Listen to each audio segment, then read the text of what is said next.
Assalamualaikum warahmatullahi wabarakatuh. Waalaikumsalam warahmatullahi wabarakatuh. Alhamdulillah. Nahmaduhu wa nasta'inuhu wa nastaghfiruh. Na'udzu billahi min shururi anfusina wa sayyiati a'malina, may yahdihillahu fala mudilla lahu wa may yudlil fala hadiya lahu. Asyhadu an la ilaha illallah wa la syarika lahu wa asyhadu anna Muhammadan 'abduhu wa rasuluhu la nabiyya ba'dahu. Allahumma shalli ala sayyidina Muhammad. Allahumma shalli sallim wa barik alaihi wa alihi. Teman-teman Majelis Syukur Masjid dan Mak yang saya cintai,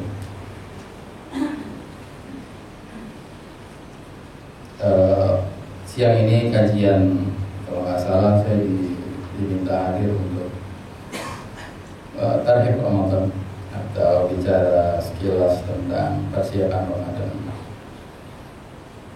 Tapi saya nggak bicara tentang masalah kekhusyuan ataupun titik Ramadan yang teman-teman sudah tahu, ya, puasa apa, membatalin apa, ya, yang bisa bikin berkah puasa itu apa, udah pada tahu.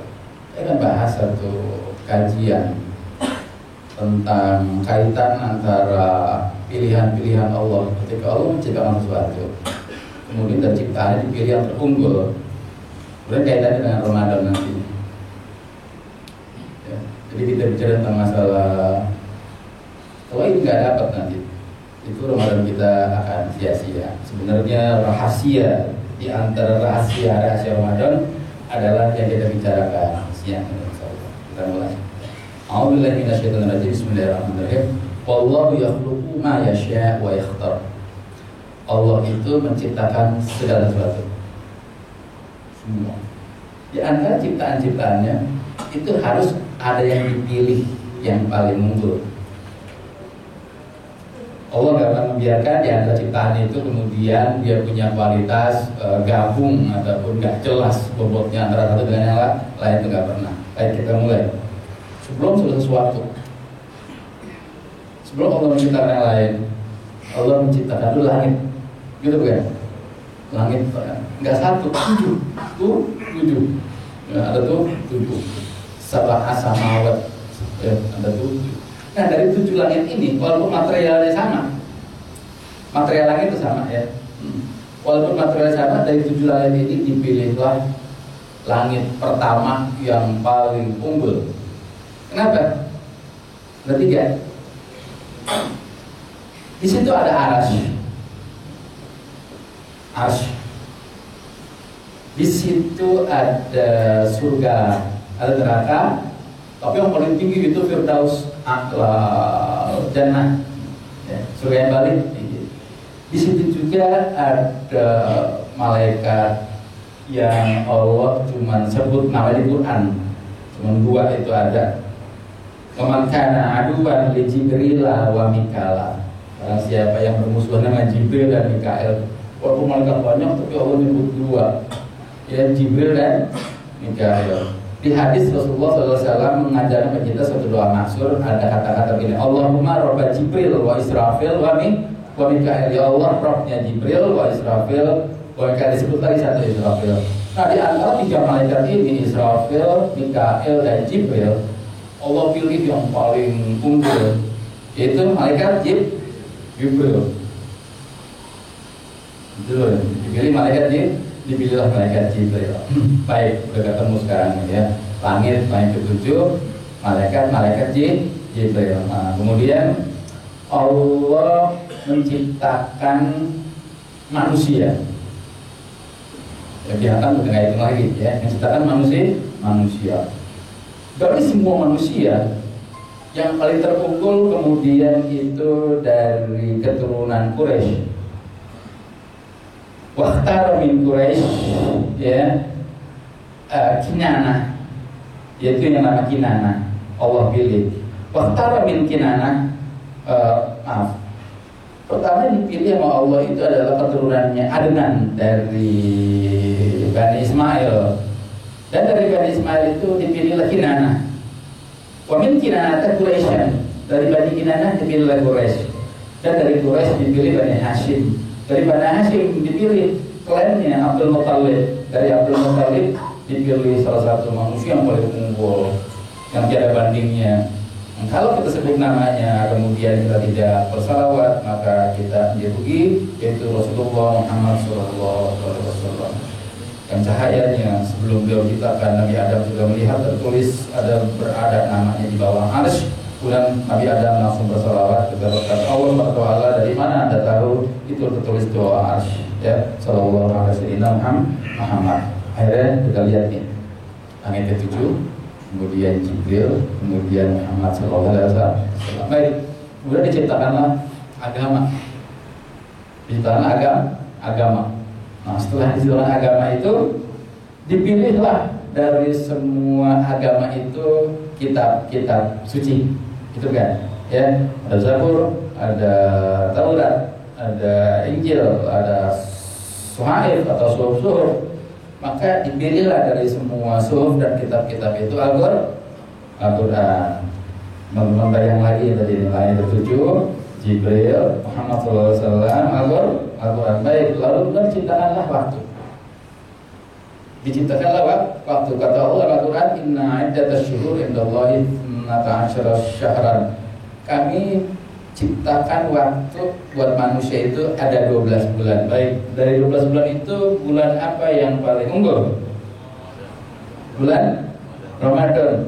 Satu lagi teman-teman, langit ke-7, Jibril alaihissalam, Muhammad sallallahu alaihi wasallam, Al-Quran, kemudian bulan Ramadan. Baik. Kemudian dari seluruh manusia itu bertingkat-tingkat ciptakanlah yang dibilang dengan kaum paling unggul. A'udzubillahi minasyaitonir rajim. Bismillahirrahmanirrahim. Wa takum minkum ummatun kuntum khairu ummatin ukhrijat linnas. Kalian, kita ini semua orang beriman adalah sebaik-baiknya manusia yang diciptakan oleh Allah. Catat lagi, orang beriman, Al-Quran, Rasulullah SAW, Jibril alaihissalam, langit ke-7, yaitu ada Allah Subhanahu wa Ta'ala. Apa kaitannya biar teman-teman sekalian? Kita ingin bicara, kalau ini nggak dapat di Ramadan itu sayang. Satu nilai yang mau diturunin kepada umat yang paling unggul. Persiapannya lama banget. Ciptain langit dulu, diciptain langit yang terunggul dulu. Diciptain dulu malaikat, terus semua malaikat banyak yang jumlahnya jutaan, dipilih malaikat yang paling unggul dulu. Ini kita lihat kenapa? Cuma buat satu, teman-teman sekalian, yaitu bagaimana Allah memberikan nilainya, pancaran daripada tauhid, pancaran dari nama-nama Allah dan sifat-sifat Allah ke bumi ini. Harus ada yang menerima kaum yang terbaik, yang mempunyai hati terbaik, disampaikan oleh manusia terbaik, yang mengirim adalah cahaya terbaik dari yang maha thayyib, itu Allah Subhanahu wa Ta'ala. Begini ceritanya. Untuk menjaga alam semesta ini, menjaga bumi dan seisinya itu, maka harus ada orang-orang yang beriman.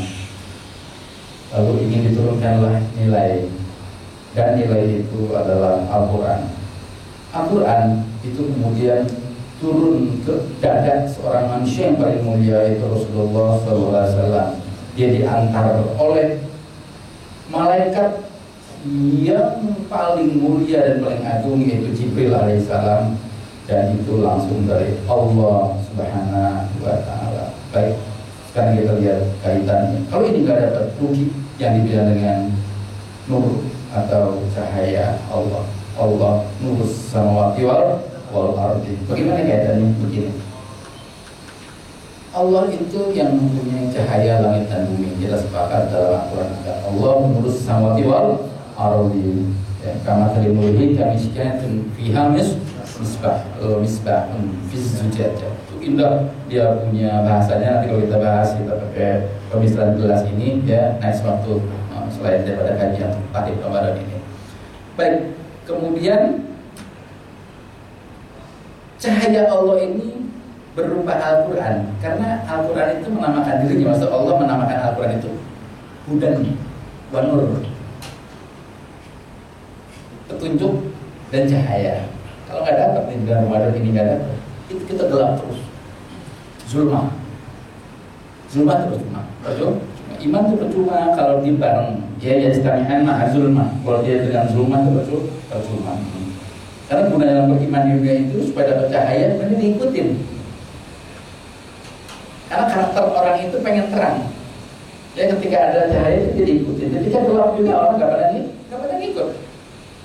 Citra apapun yang ditampilkan, gambar apapun yang ditampilkan tentang kita, tentang orang beriman nggak bakal bisa kalau nggak ada yang namanya nur. Dan itu dapat daripada Al-Quran. Jadi Allah menamakan diri, Allah kemudian menamakan Al-Quran itu hudan wa nur. Ada kata-kata entitasnya itu nur atau cahaya. Baik. Kemudian dia diturunkan Rasulnya, Rasul maksudnya dutanya itu adalah Jibril alaihissalam. Diciptakan dari apa Jibril itu? Cahaya. Cahaya harus numpangi cahaya. Catat ini teman-teman sekalian. Cahaya gak mau numpang di tempat gelap. Sebelum itu Imam Syafi'i pernah bilang kepada gurunya, padahal beliau masih amat kecil sekali sebelum dia bertemu dengan Imam Malik, sebelum dia bertemu Imam Malik radhiyallahu anhu untuk belajar kitab Muwatta. Dia 8 tahun itu sudah banyak hafal ilmu segala macam. Suatu waktu ada yang dia lupa. Ini saya ingin bicara bahwa cahaya nggak bisa menumpang pada kegelapan. Dia lupa tentang pelajarannya, dia ngadu kepada gurunya bernama Waqi', ya Waqi' bin Jarrah. Syakautu ila Waqi' su'a hifzi. Saya bertanya kepada Waqi' su'a hifzi tentang jeleknya hafalanku. Tiba-tiba jeleknya. Si gurunya kemudian Waqi' berbilang Imam Syafi'i, fa arsyadani ila tarkil ma'asi. Kemudian guruku menyarankan aku untuk meninggalkan maksiat. Catat bahwa maksiat itu kemudian zulmah, gelap. Lalu aku menambahkan di anna al ilma nurun. Ilmu itu adalah cahaya. Wa nurullahi la yubdali asi. Dan cahaya Allah itu nggak mau numpang di orang-orang yang maksiat atau gelap begitu. Jadi cahaya Allah ini Al-Quran tumpangannya pertama aja cahaya juga. Itu Jibril alaihissalam. Bukan Israfil, bukan Mikail, bukan yang lain walaupun cuma cahaya. Tapi panglima besar malaikat Allah yaitu Jibril alaihissalam. Kenapa? Sebab Jibril itu diatributi oleh Allah Al-Quran makinun amin, makin kokoh kuat, amin. Amin artinya adalah amanah.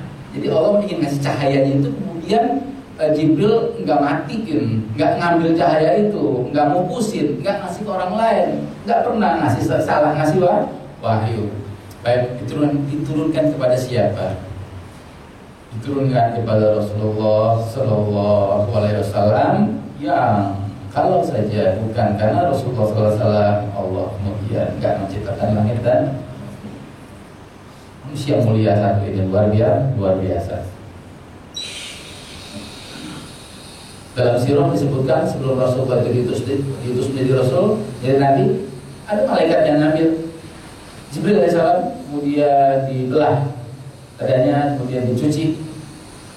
Kalau saja hati bisa dicuci, kita akan bayar berapa saja. Rumah sakit sekarang ada servis seperti itu untuk kita hidup dengan baik. Tapi bukan itu masalahnya, teman-teman sekalian.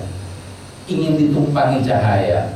Teman-teman sekalian, kemudian Rasulullah ngasih Al-Quran kepada para sahabatnya sebelumnya sahabat itu dibina. Jadi ketika cahaya atau Al-Quran itu ingin dibina pada sahabatnya, sahabat menerima. Teman-teman sekalian, kenapa kemudian jadi kita sulit menerima Al-Quran? Kenapa kemudian Ramadan demi Ramadan tapi kemudian Al-Quran itu nggak menjadi cahaya bagi hidup kita? Kenapa kemudian Ramadan demi Ramadan kita semakin jauh, semakin terhijab, semakin banyak tutupan hati kita kepada Allah SWT, sehingga bisa dibilang kita semakin jauh kepada Allah. Apa sebenarnya rahasianya? Rahasia adalah kita itu nggak pantas ditumpangi cahaya Al-Quran ini. Apa kaitan dengan Ramadan dan Al-Quran? Syahrul Ramadan allazi unzila fihi al-Quran. Di bulan Ramadan itulah Al-Quran itu diturunkan. Jadi kalau di bulan Ramadan satu cahaya Quran ini kita nggak dapat, teman-teman sekalian. seperti Ramadan kita akhirnya menjadi sayang banget ya, kan? Permasalahannya adalah di hati kita tidak ada cahaya, gelap, zulmah. Sholat demi sholat, zikir demi zikir, takarrub demi takarrub. Itu kenapa nggak mampu mengikis tutupan yang ada di hati? Karena kita nggak tahu rahasianya. Di sini Ramadan itu menjadi rahasia sebenarnya. Apa itu begitu? Hati itu ibarat kaca, ya, ibarat kan, bukan kaca polos itu, bukan kaca sofa, tapi di dalam mir'ah atau cermin. Cermin itu, kalau kita lihat, dia menangkap objek di depannya, tapi nggak bisa menangkap objek yang berada di belakang. Bisa ada dua objek begini, yang ditangkap apa di depan, gitu kan? Jadi siapa yang di depan itu yang ditangkap oleh hati. Kan mudah sekarang, kalau Allah di depan, Allah ditangkap. Kalau dunia di depan, dunia ditangkap. Gak mungkin ada dua. Ma ja'alallahi fi rajuli min qalbayni. Allah gak menciptakan fi jawfi rajul, di rongga dada seorang itu ada dua hati, itu enggak? Satu hati. Pokoknya ditangkap oleh depan itu hatinya. Sekarang kenapa agama, kenapa Al-Quran, kenapa Allah ada di objek yang belakang dulu? Objek yang depan itu adalah yang lain. Jadi dia yang mau kobalah, selalu ditangkap duluan ke cermin. Dan yang digambarkan di cermin itu aja. Teman-teman, ini kalau di print nih, ibaratnya ini ada misalkan kamera mengintai, kemudian di print, apa yang di print? Yang keluar dari omongan kita, yang keluar dari perbuatan kita, yang keluar dari otak kita, akibatnya perinan yang ditangkap duluan oleh kamera ini ada objek di depan, di belakang enggak.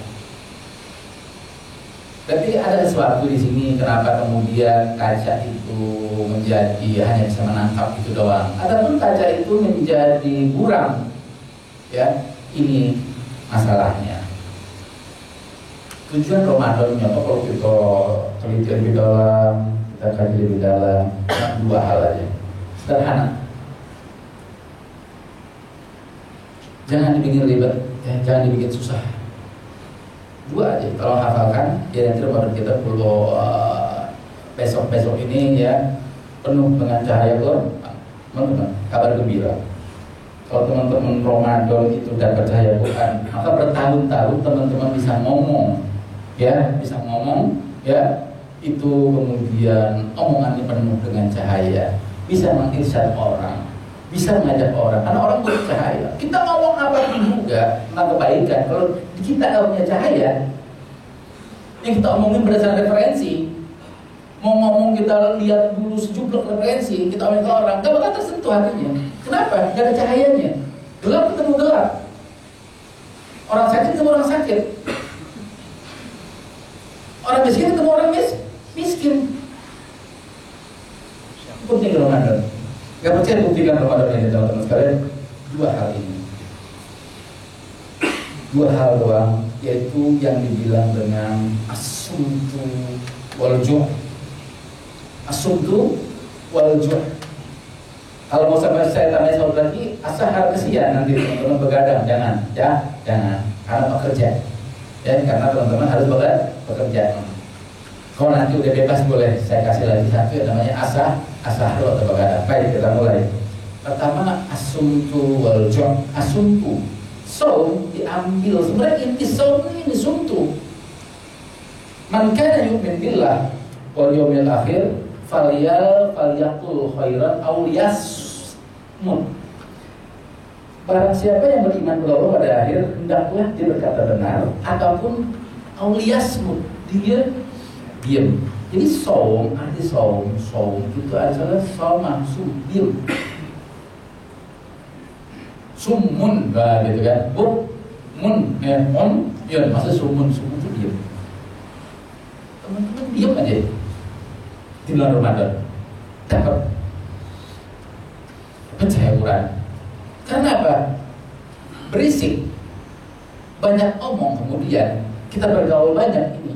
Itu kata Ibnu Qayyim, ada dukhonul anfas, asap pergaulan namanya. Asap gaulan manusia itu mulai asap. Baik, itu cermin kalau kita burung nggak? Hati kita itu banyak buhonul anfas, orang burung teman-teman sekalian. Setiap orang mau ngasih masukan, setiap orang mau ngasih ini, itu kalian filtrasi. Itu muntobiah. Muntobiah itu ibaratnya adalah berkarakter di hati. Sederhana. Ada show itu awalnya dia nggak punya ngomong, kecuali yang perlu. Kalau dia kerja ya udah omongan sekitar pekerjaan. Nah di rumah tangga dia ngomong istri mana sekitar itu. Lebih itu jangan. Ini kita mulai bicara fitnah, ghibah, kasib itu mah nggak boleh di bulan Ramadan. Ya bukan, saroh. Fudulul kalam, kata-kata yang nggak perlu, kita ladenin juga bulan Ramadan. Killing time, ya dengan killing time, ngabuburit segala macam udah gak laku buat teman-teman. Udah gak laku. Ya. Gak dapet tuh udah baca Quran. Quran gak mau sama orang yang berisik. Ya makanya apa? Hatinya burem, nerima numpangnya susah. Numpangnya susah tuh Quran teman-teman sekalian. Falyatul khairan. Kalau mau juga berkata baik saat bulan Ramadan, ada kebaikan. Tapi perkataan-perkataan baik ketika kebanyakan juga pun akan merusak. Jangan ngomong. Maka itu Ibnu Qayyim pernah bilang bahwa yang membuat hati kita ini nggak pernah mengenal Allah atau nggak pernah sampai kepada ma'rifah kepada Allah itu ada 4. Salah satunya adalah kasratul khultah. Kasrah banyak, khultah gabung, istilah gitu. Wa istilah perempuan bukan istilah kita baru-baru ini ngomong udah luar biasa. Hatta tanya jawab dalam masalah agama kalau keasikan udah ngaco kemana-mana. Nah yang nanya ngaco, yang jawab ngaco. Itu bahayanya ngomong. Dikit-dikit. Kasratul khultah itu bahaya.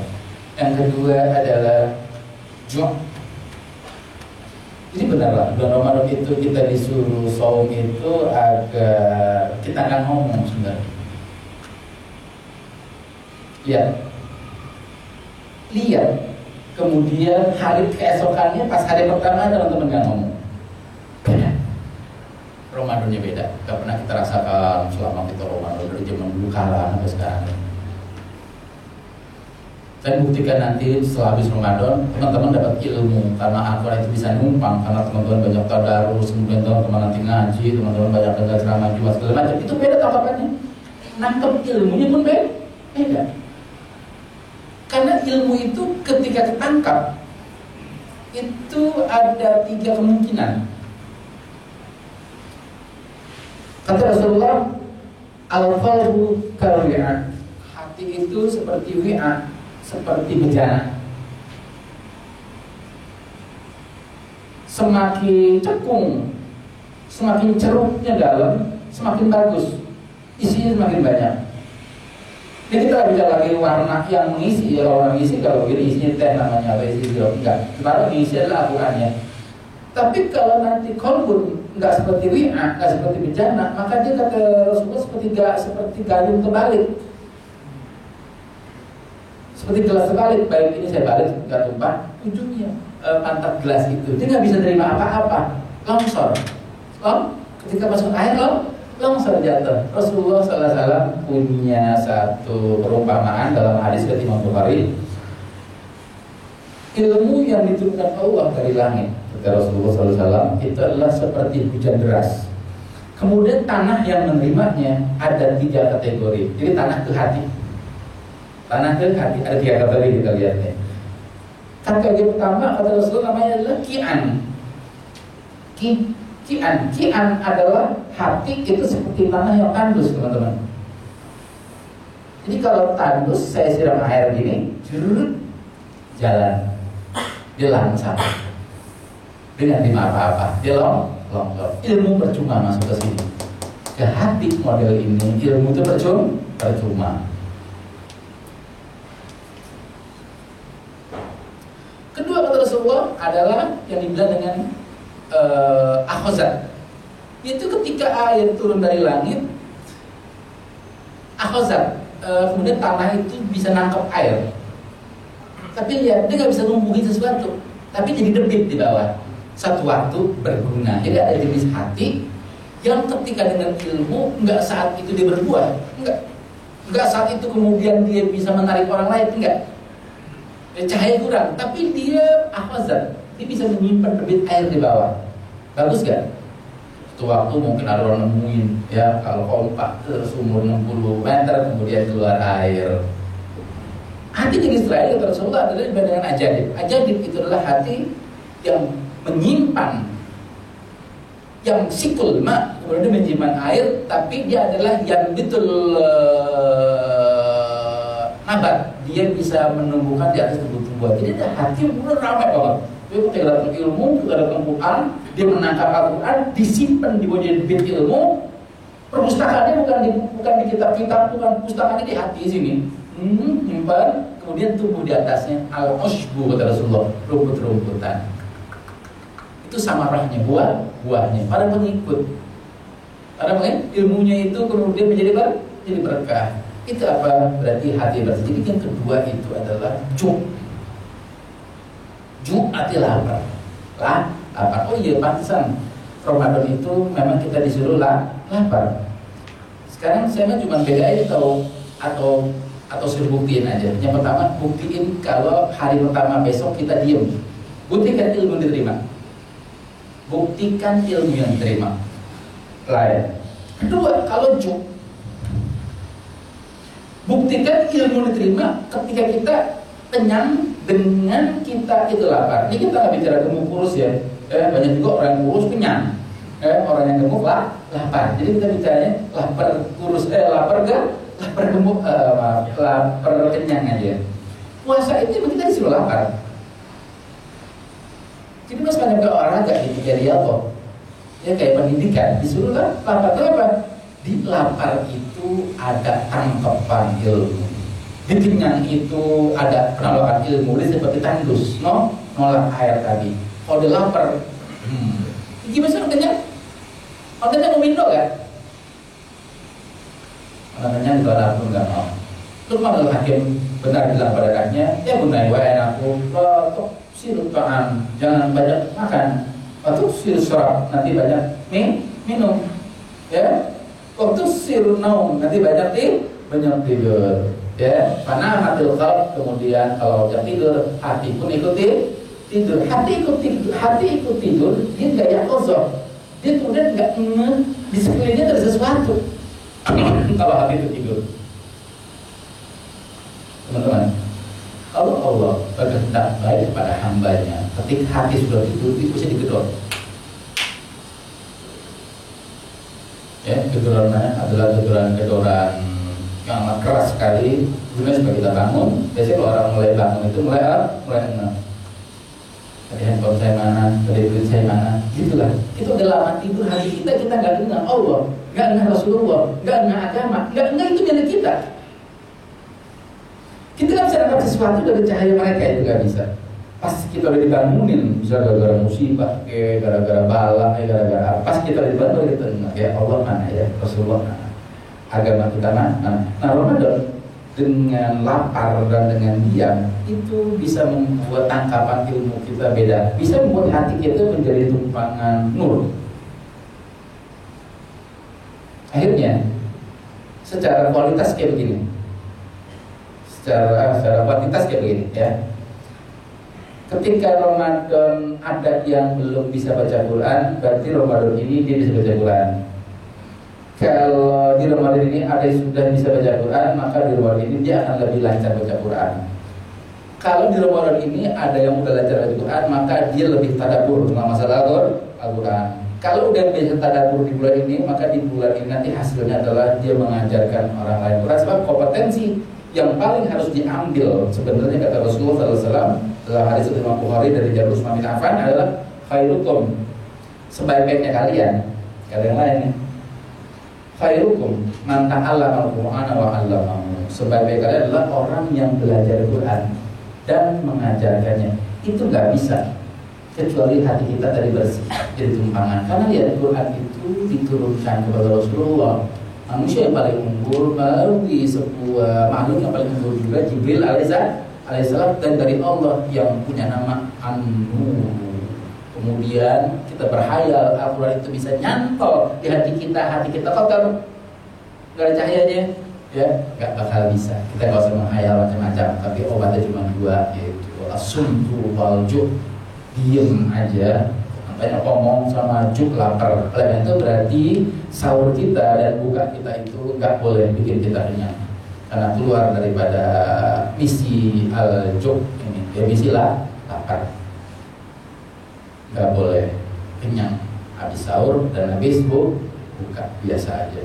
Dan lihat nanti kemudian beda kita punya tanggapan ilmunya. Ramadan besok menjadi punya suasana yang beda daripada Ramadan kemarin. Fikirnya sama, jangan takut ya. Insya kemudian sahur ya, maghrib buka, fikirnya gitu doang ya. Nggak boleh begitu, nggak boleh begini. Kita membatalkan Ramadan. Yang penting juk sama sum. Kalau bisa tambahin satu, yaitu as-sahabu ya, sering-sering melek.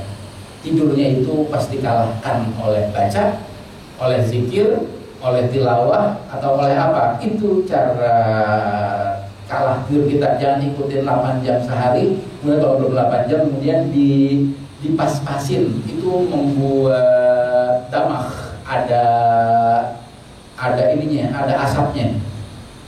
Otak kita tuh ada asapnya.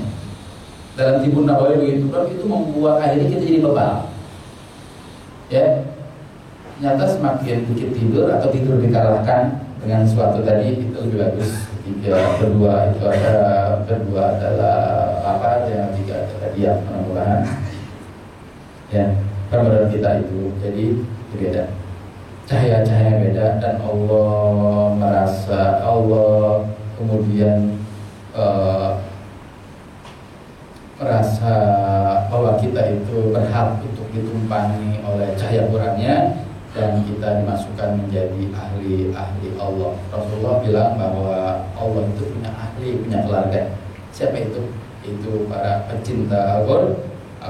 Ini kalau kita bicara Ramadan, sebenarnya intinya adalah bicara Al-Quran, bicara nur, bicara isinya, bicara misi. Ramadan itu adalah cuma cara kita agar diam, agar lapar, sehingga pas menjadi tumpangan, enggak lebih dari itu, supaya praktis. Sebenarnya misi besarnya adalah Al-Quran di bulan yang amat agung ini, teman-teman sekalian. Kalau masalah puasanya itu memang cuma buat dapat dua, yaitu banyak diam dan banyak lapar, sehingga itu bisa ditumpangi cahaya, enggak lebih itu. Ya, mudah-mudahan ya, bisa kita jajal Ramadan kita kali ini, kita mampu lapar dan mampu lebih diam, sehingga Allah kemudian menitipkan cahaya apa itu ke hati-hati kita. Berlebihan. Kenapa? Oh, masih ada waktu. Baik, di cancel sudah habis, kita potong. Baik, kalau masih ada waktu kita akan bicara lebih lanjut.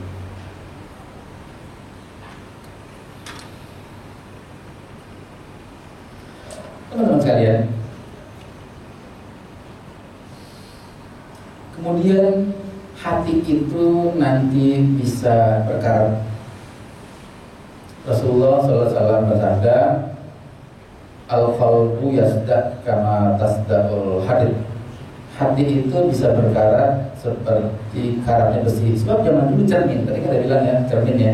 Cermin itu bukan dari kaca, tapi cermin itu dari logam, ya seperti besi itu. Jadi dia bisa berkarat, kemudian nggak bisa menampilkan mukobalahnya, yaitu objek yang bisa ditangkap yang ada depan itu nggak bisa oleh logam, oleh kaca ini, karena ada karat. Hati kita pun begitu. Jadi baru-baru ini hal yang kedua sebagai syiar-syiar yang paling penting untuk bersihin hati, yaitu yang didana kata Rasulullah SAW, wasokluha, dan berasonya, leraknya, odolnya, agar logam itu bersih kembali. Kata Rasulullah, zikrullah.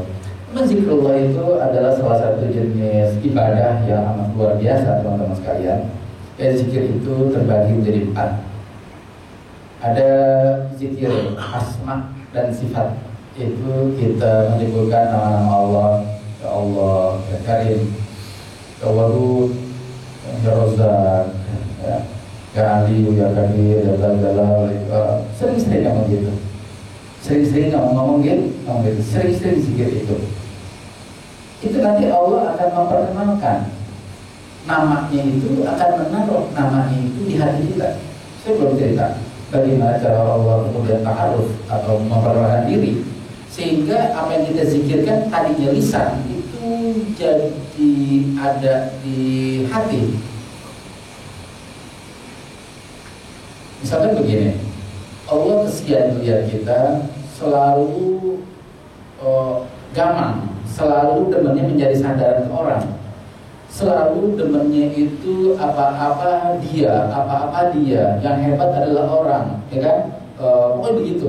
Sehingga hubungan sama Allah ini walaupun seorang muslim kurang, tapi Allah berhendak baik sama dia, Allah kesian. Biasanya Allah memperkenalkan diri, ya, memperkenalkan diri dengan satu cara, yaitu dengan namanya Qayyu masafat al-wa'di. Allah ingin melipat jarak. Allah ingin melipat jarak. Tadinya dia dengan Allah berjarak.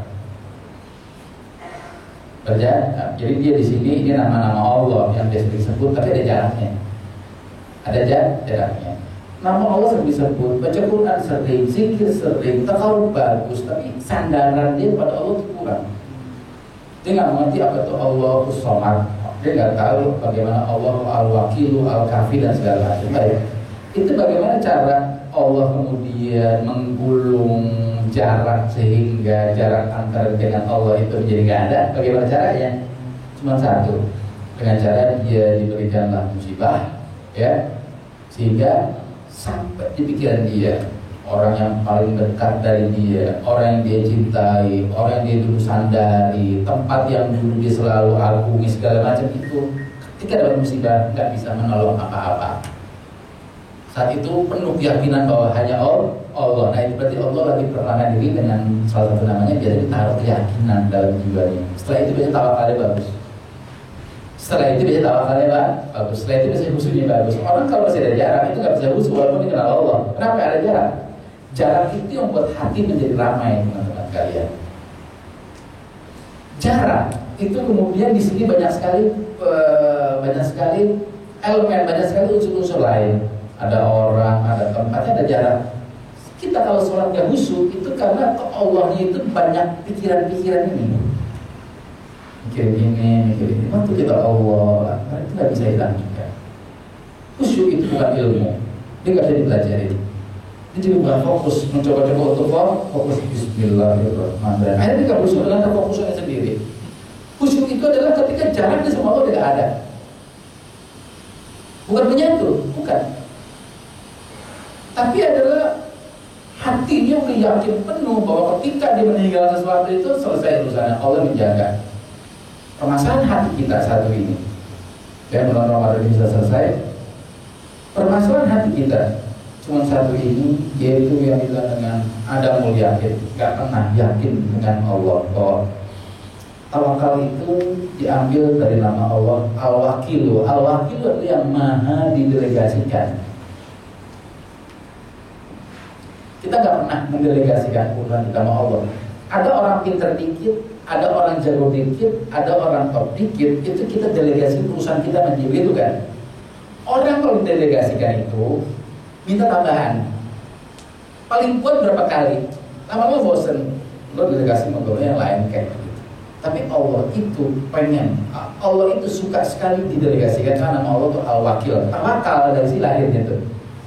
Kalau Allah kita delegasikan, maka Allah akan mengcover, karena Allah punya nama Al-Kafi, yang maha mencukupi. Di Quran dibilang, wa man yatawakkal 'ala Allah fa huwa hasbuh. Barang siapa bertawakal kepada Allah, maka dia akan mencukupi teman-teman sekalian. Nah, ilmu yakin ini dibilang dengan kita sama Allah jaraknya dilipat, sehingga saat setelah itu dia nggak pernah lagi berhubungan sama orang, nggak pernah lagi bergantung sama orang. Jadi zikir asma dan sifat itu pertama bagus banget di bulan Ramadan, dibanyak-banyak. Yang kedua, zikir doa. Zikir doa seperti yang Rasulullah ajarin di dalam zikir-zikir masyhur atau dalam doa-doa apapun yang kita ingin doa itu namanya zikir juga.